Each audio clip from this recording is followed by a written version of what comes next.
Hey, it's your coach JDP here, and you are excellent.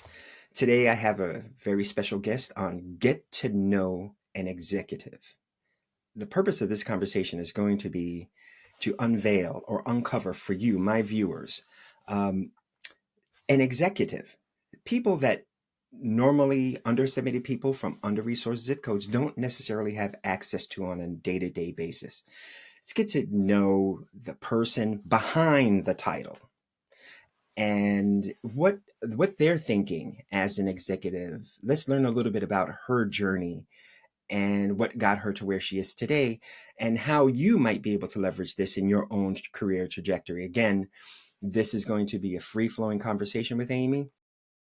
We'll be talking about a bunch of things. We'll laugh, we'll cry, who knows?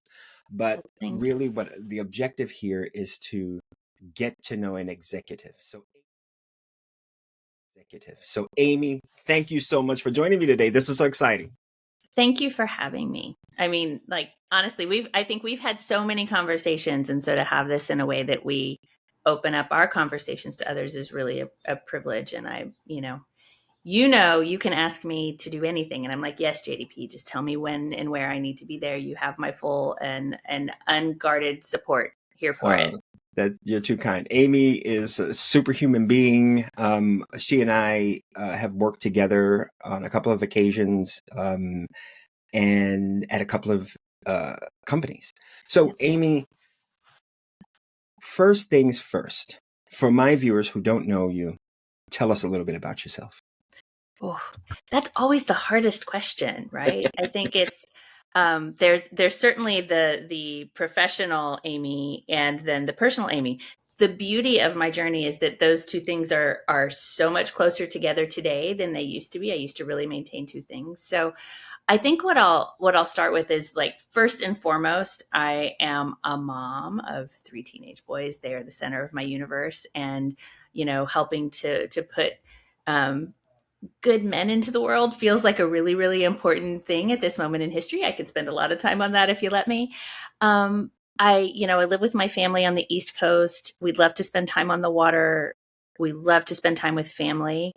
And the work that I do and have been doing in my career is also something that I'm really passionate about and important to me. So my professional journey, which is why I have such, I think, a special place in my heart for folks that are from sort of non-traditional backgrounds, however we want to describe that, is that I graduated from Texas A&M with a bachelor's degree in English and ended up accidentally sort of getting a job as a technical writer. And that set me on a track for a career in technology that was not at all what I had planned for or intended. And wow, has it been a journey. And I've had the privilege of having really great mentors and working with some incredible teams, supporting incredible missions. And I'm sure we'll get a chance to talk more about that anecdotally. I think the other thing that I always like to highlight about my own story is that I grew up in Arkansas and Texas, rural America, in very, very small places with not a lot of economic resources, and that absolutely shapes my lens around how awareness of what is out there in the world can completely change your perspective on what's possible for you. And the only way we know about those things is by sharing our stories with some vulnerability and authenticity, and the bumps, bruises, obstacles, successes, everything that goes along with all of that. So, Aimee, one of the things that we focus here on URXcellent is underestimated people from under-resourced zip codes. And you just said that you're from rural Texas and that was a under-resourced area. Interesting enough, tell us about that.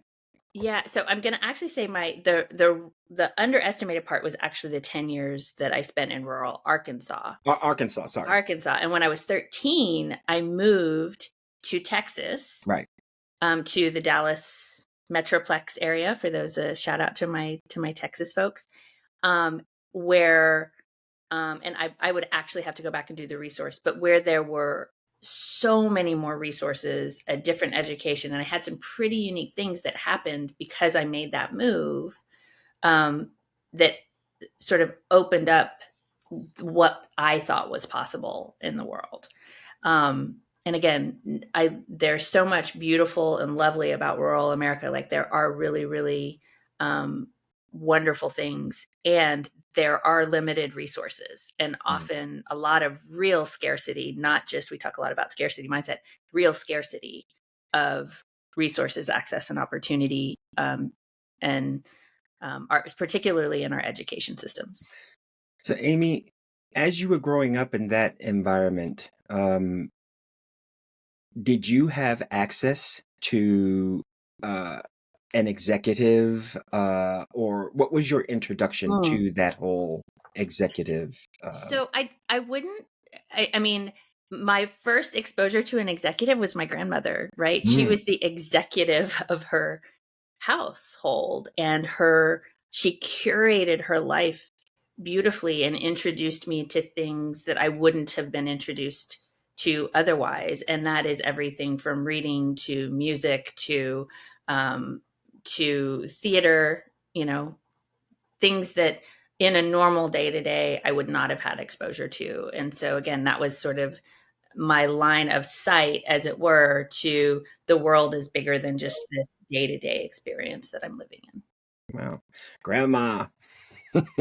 She was a force of nature, and I have um, much longer than we have time for today. But I am actually raising my three boys in the same home. Again, long story.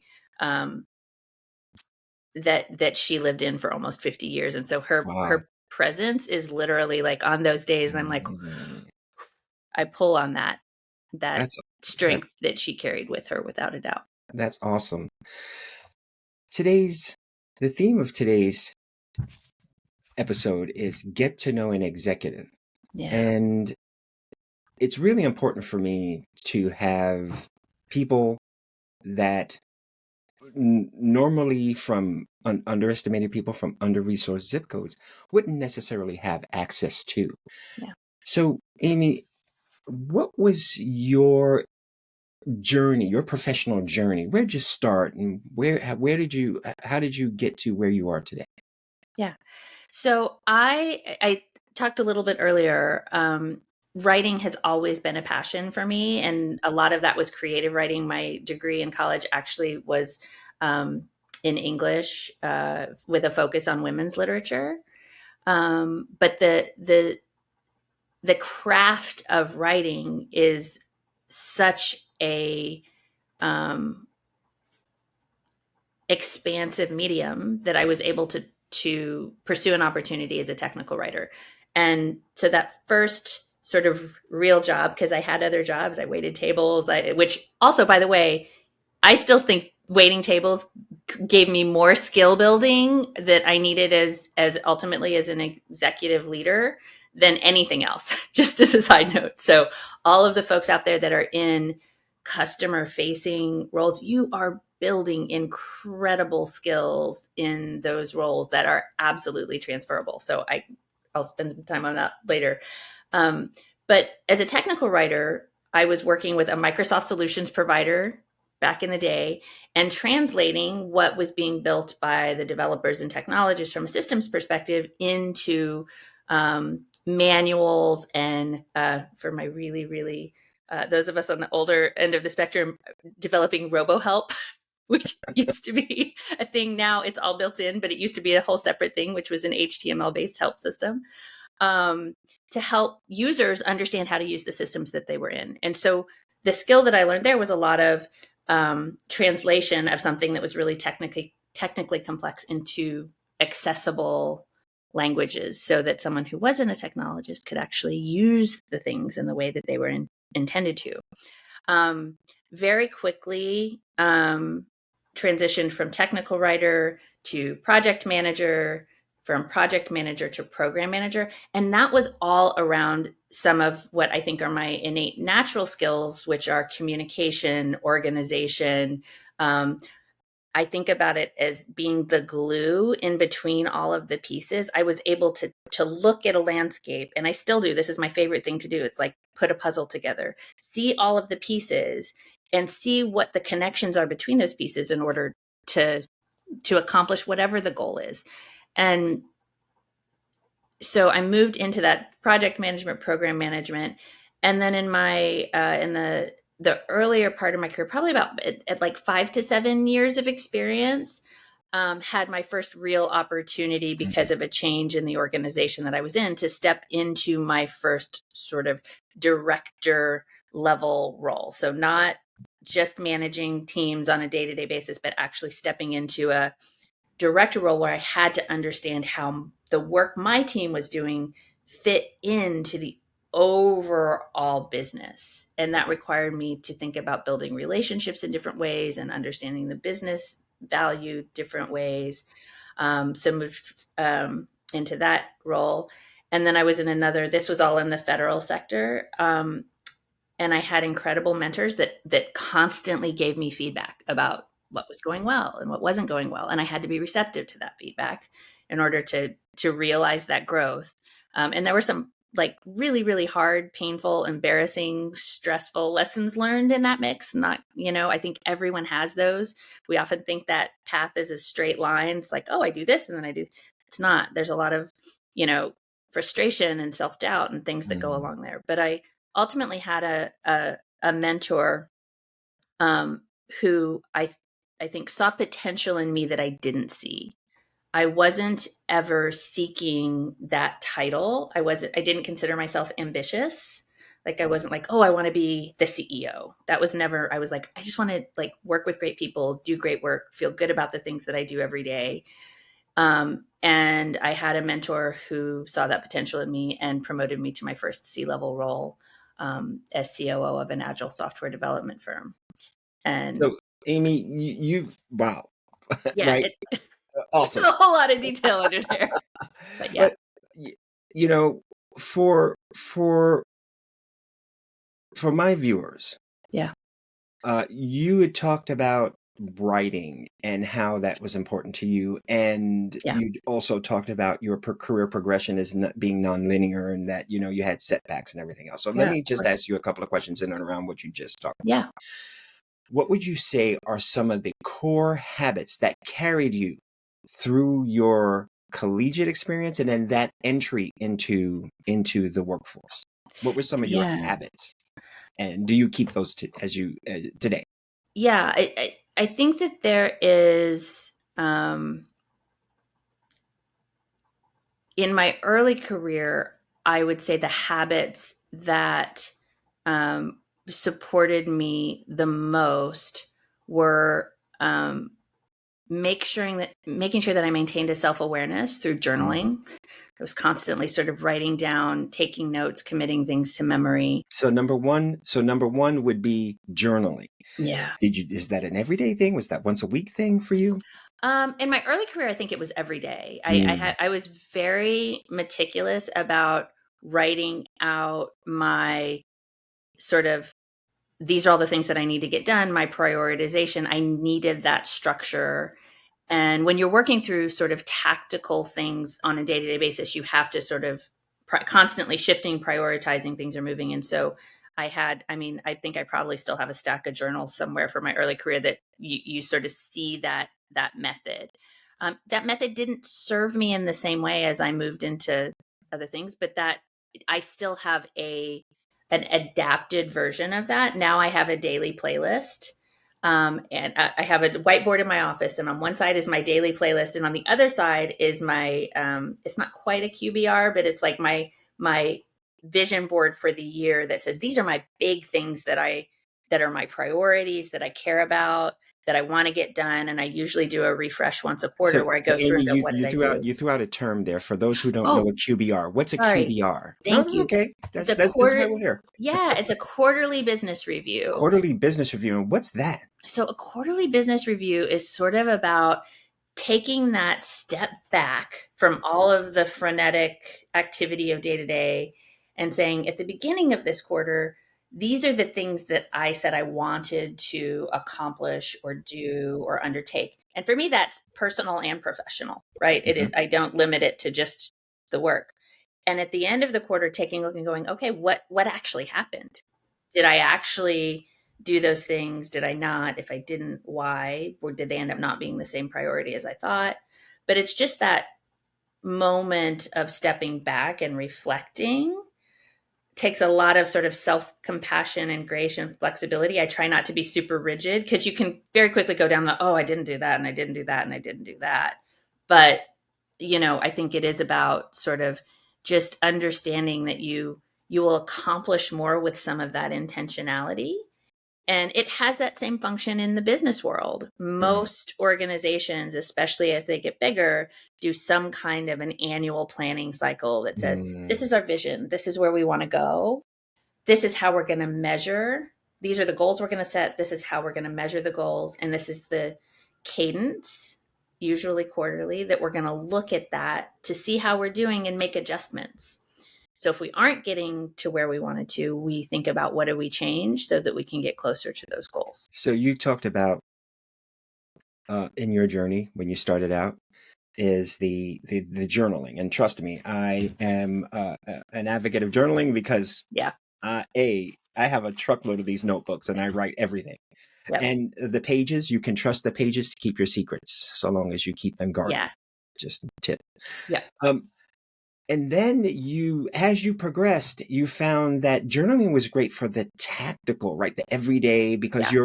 as you're starting your career, you're really in a tactical mode, task driven. Yeah. And shifting priorities is what you said as well, Yeah. right? So things are moving and the environment is dynamic. Yeah. And then you said, hey, that worked. But as I progressed in my career, I kind of shifted to something that worked better. Yeah. So that was number one. Habit is the writing and the journaling and the keeping track, right? And Yeah. number two habit you said was the planning. You Yeah. said that you do a quarterly review, or just said quarterly business review, Yeah. right? And so you take that opportunity once a quarter to say, hey, where was I? Where am I? Where am I going? Yeah. Right? And then you said something also really interesting. You put that into businesses do this as well. Mm-hmm. And so I'm wondering if you could sort of marry the two, your personal plan or your Mm. QBR, to how you marry that to the business. Yeah. So work is part of my life, right? But it isn't all of my life. It affects my day to day. And so I have to look at those things holistically to make sure that I'm still doing the same things that balance and serve my own health, well being, personal goals and objectives, family, and the things that serve the work or the business. In the last few years, that's been my own business that I've been working on, and so I have to again, I think, look at things holistically and understand, are there trade-off decisions that I need to make?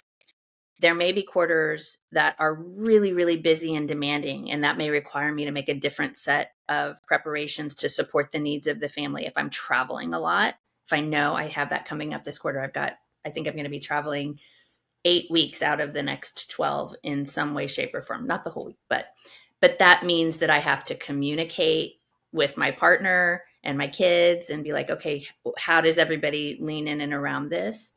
Um, and so, I think that intentionality around what's important to me, what are my values, how do I stay aligned with my values as I support all of those things. And work is a huge part of that. But there was a time in my life where honestly work dominated everything, and all of the trade-offs happened on the family and my own personal health side of that card. And so the work that I've had to do on myself with my own coach in the last 5 years is, how do I put the practices in place to maintain that equilibrium where I can? There are always things that are outside of our control. But how do I have the habits and practices in place that allow me to maintain as much of that alignment as possible? And perfection is not the goal, right? Like, there is no perfect. You're going to run into things that are not in our control. But I think that the executive function piece of this is, how do I have a vision for what I want and need? And how do I build the support systems around myself to increase my probability of achieving that vision on a more consistent basis. So what we're saying here is another habit then would be, hey, let me get to know myself, my values, Oh and yeah, find that balance between the yeah, demands of work and the demands of what we like to call life. yeah, yeah, And trying to figure out how we navigate both of those worlds, because we have our work and our work persona, and yeah, then we have our life and our life persona, and those in our immediate circle. yeah, And we pay service to both. yeah, And now, if one is dominating the other, then that might cause us to be out of balance. yeah, And so, how do we strike that balance is through our values, yeah, right? yeah. And so, talk to me a little bit about how your values drive your decision making process. Yeah, I think that when I think, and this is something that I do, by the way, like my brain, I go back and I process things in the back part of my head sometimes. Um, I think we all do a little bit of that. I'm yeah, doing that right now. do that in real time. Um, a huge part of my the work that I did with my coach was around those values and what Mm, is really, really important to me. I had moved through life, I think, always, and again, lots of work that happens in that process, but wanting to make sure everybody around me was okay all the time, and that, like, everything was smooth and calm and peaceful at the expense of my own peace and calm, right? Never sort of being able to say no or set a boundary or those kinds of things. So a huge part of my work was understanding that in order to actually be my best self, of my best service in that way, I actually had to um, do the work to understand those values. And so for me, that is about integrity. It is about being sometimes really brutally or compassionately honest with myself, because I think one of the things that I've learned is honesty actually is compassion in action, even if it doesn't always feel that way in the moment and you're not hearing what you want to hear or saying what somebody wants to hear. so I love that. Honesty is compassion in action. Yeah. Yeah. That's really, I love that. And um and i i have always had, also, one of my values is my work ethic. I want to be proud of the work that I put out. I want to do the best job that I can do. What a good job looks like has changed for me over the years. I used to have that perfectionist, you're never going to get to good enough, right? You can't put something out unless it's 100%. And sort of shifting that mindset around um, progress versus perfection was a huge part of how I do that. In action, what that looks like at the end of the day is being able to look myself in the mirror and saying, you did the best you could do and delivered at your best level of capability, given all the constraints that you're dealing with, and being at peace with that, because it won't always meet everybody else's expectations. And often that has real world consequences, especially as an executive. You have clients that have expectations, you have peers, you have team members that have expectations of you. But showing up in your own integrity and showing up receptive and listening to, right? You have to pay attention. Sometimes you have the best of intention and there's a negative impact that you have to take accountability for. That's also part of that sort of center of integrity. You could say I had the best intentions and the impact wasn't what I had hoped for, and it hurt, somebody got hurt, and I Wow. have to live with that piece of it and center in that piece of it. So, Aimee, you talked a little bit. You kind of touched on it. You're a coach. Yeah. So, what I want to ask, earlier you talked on about mentoring Mhm. and coaching. Uh, I have a video about that. Are two totally different things, and we're not going to get into that now. But Yeah. as you have had you and I have spoken. You have had a really interesting career journey. Yeah. Along that journey, there have been mentors and coaches. So, for Mhm. my audience, the question that I have for you is, who is the most influential manager, mentor, Mm. coach that you have had, and how have they impacted the trajectory of your career? Oh, that is such a good question. Um, and in true Aimee form, I'm probably going to give you two answers instead of just one. Go Um, knock yourself out. yeah, so I think that I'm going to speak about this sort of in an anonymized sort of way.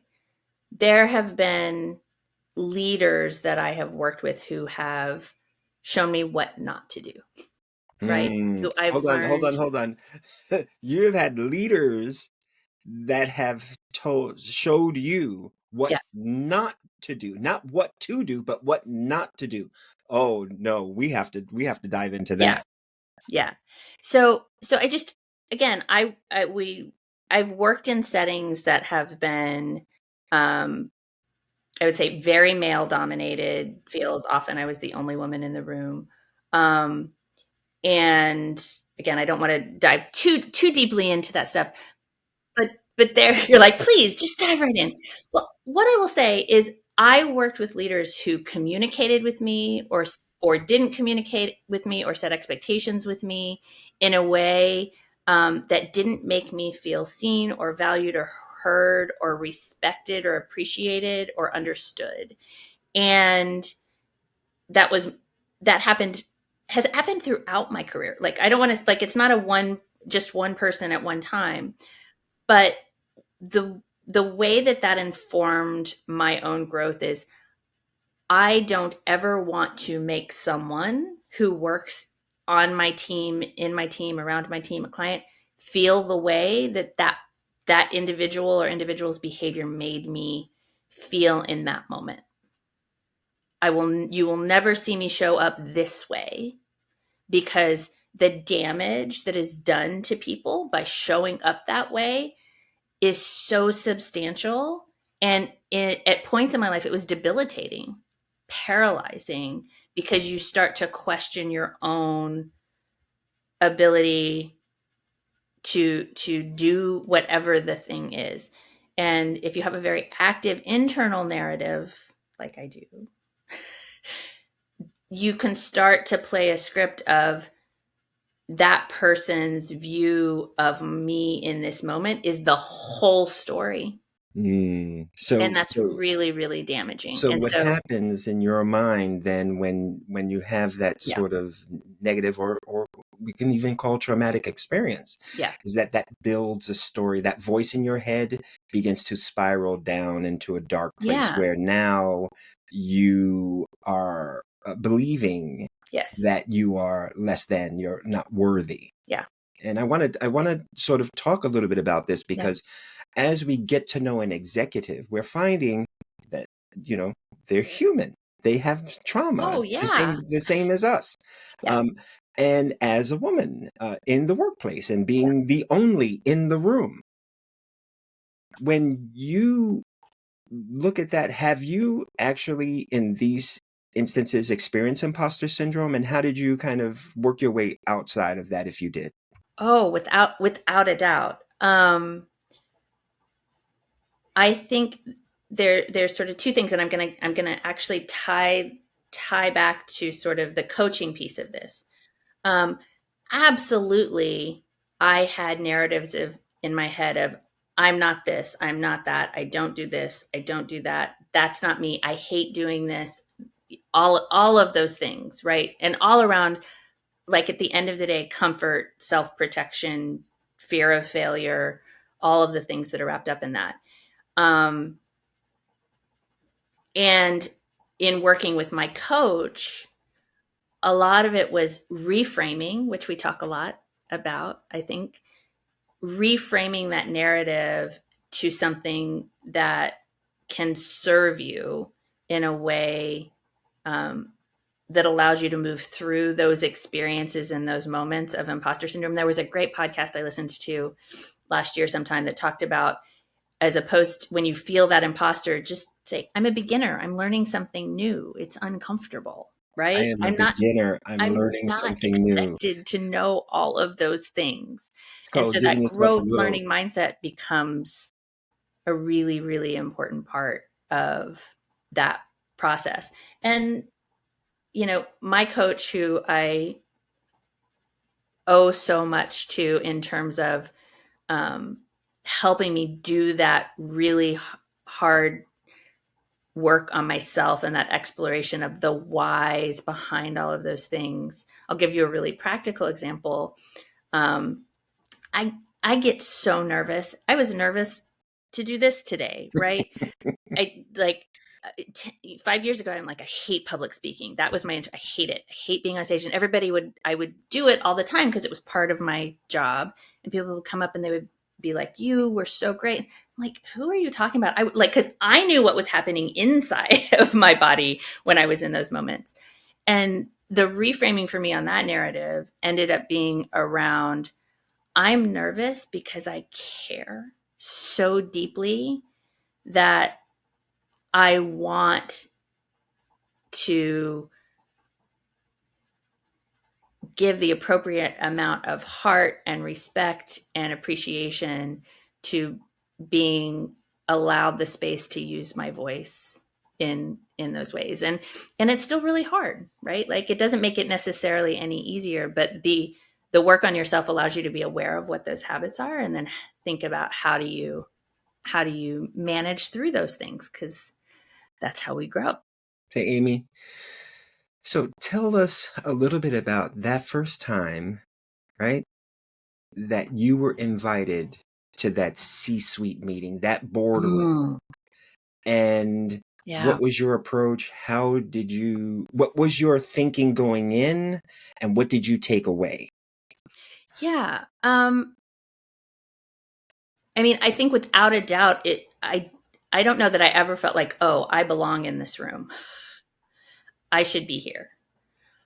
My approach, which has served, I think, me well and helped me really get clear on my particular superpowers leadership style. We talk about that a lot. Was to listen and be curious, and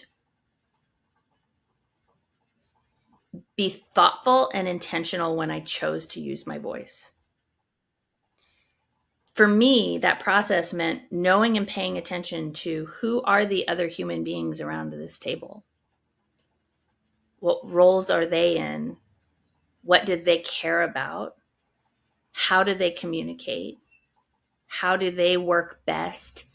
And how do I show up in ways that foster trust and collaboration? Because I know, have seen, and believe those are the things that actually help us build great, high performing teams over time, that create places of inclusion and belonging, even when it's really hard and we aren't agreeing, right? That we can come to a table, be passionate, and still walk away with the same amount of respect and admiration for each other.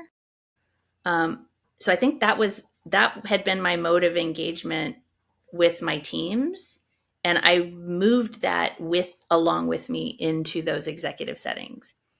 And it didn't resonate with everyone, right? I had a lot of feedback that I was too nice, or I wasn't aggressive or direct or vocal enough. Folks who've known me a long time, I get accused of being too diplomatic.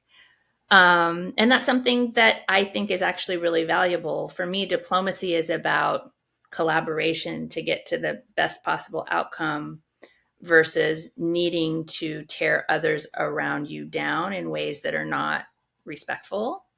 And you can also be really direct and kind at the same time, but that takes practice, because it's easier to just be like, you're wrong. I don't, it's easier to sort of jump to the emotion based language of demeaning or belittling or diminishing others. All right.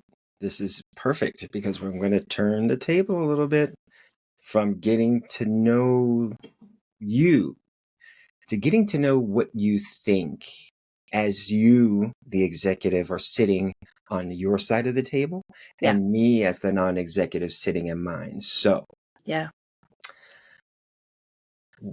when you look at the person sitting across from the table, what are you thinking for them to be Mm. successful?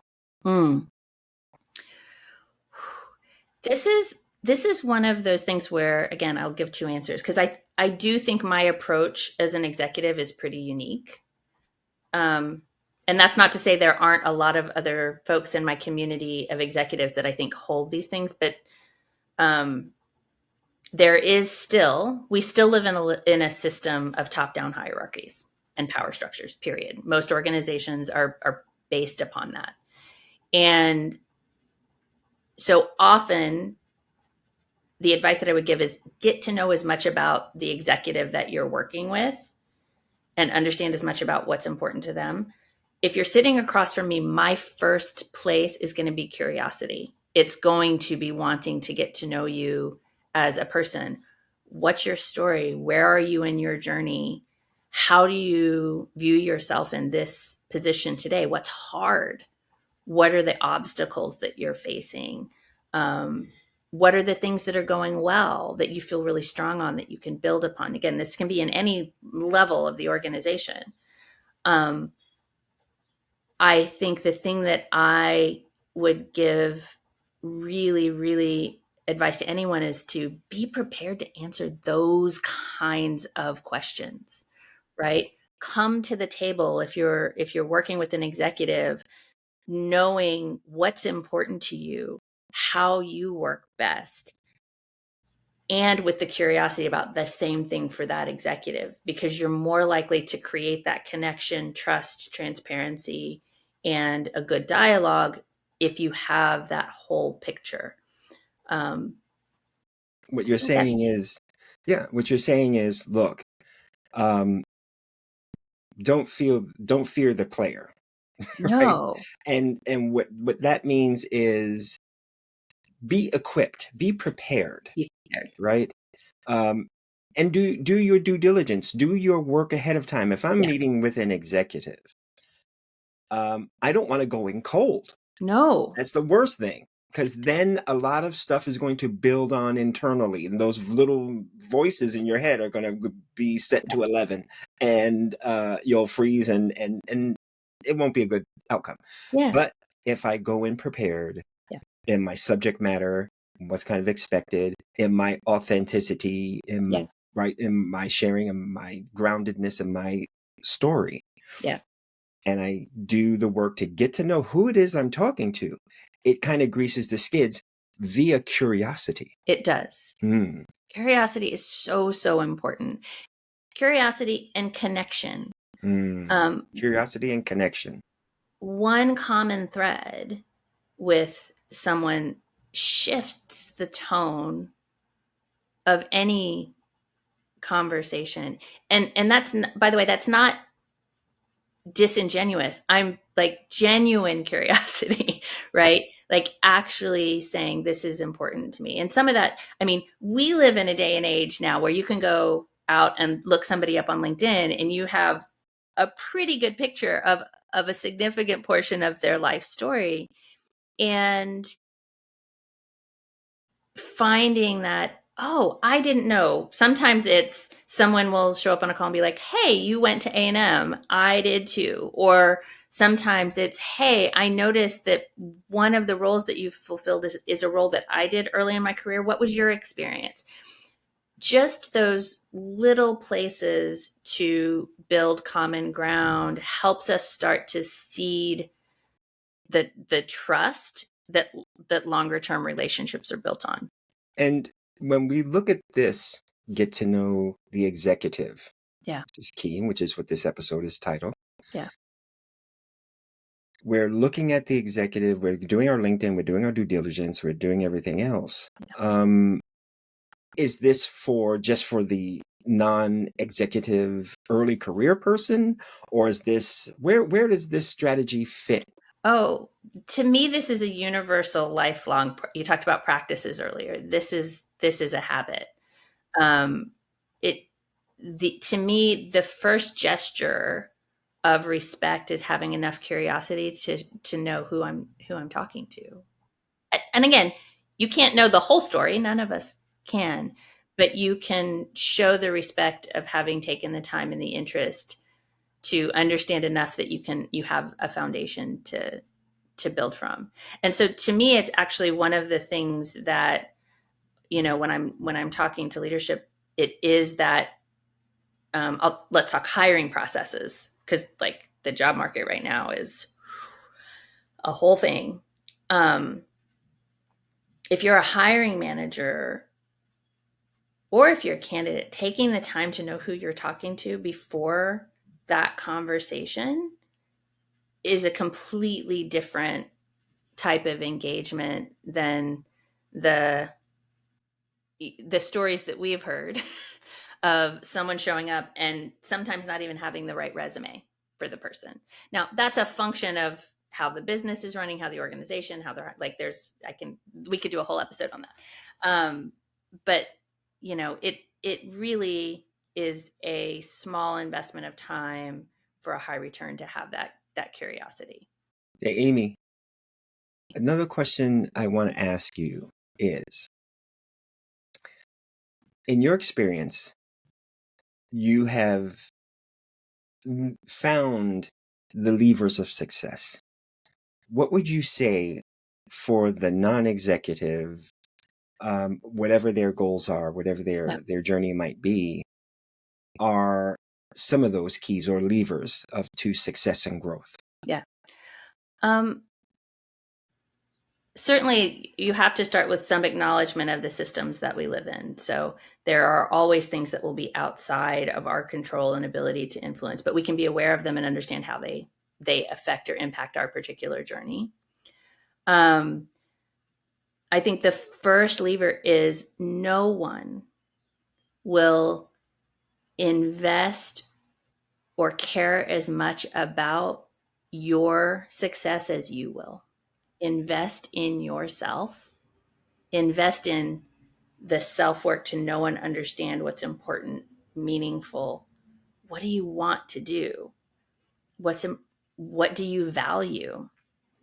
And there are so many people out there who actually are now showing up in the world saying a big part of my value system is to pay that forward so that it's not as hard. And so build a community around you of like-minded people, build that network. And it's hard. We live in a very transactional, like, if you can't get me a job, if you can't do this, if you can't do that, that's not a good use of my time. But planting those seeds of connection, building community, you never know where that is going to lead. I would say each opportunity, each career change that I have had has ended up being relationship driven. It has been because I've worked with someone who wanted to work with me again because they had had a positive experience before, and shared values. So we're talking values, we're talking goal setting, we're talking curiosity, we're talking a lot of stuff. You just touched on something really, really, really important that I myself have found valuable. Yeah. And that is our network, our connections. Talk to me a little bit about the importance of cultivating your personal network and leveraging the networks of others. Yeah. Whoa, this is such a big topic.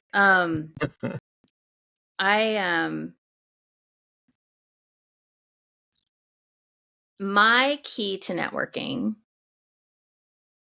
has always been anchored in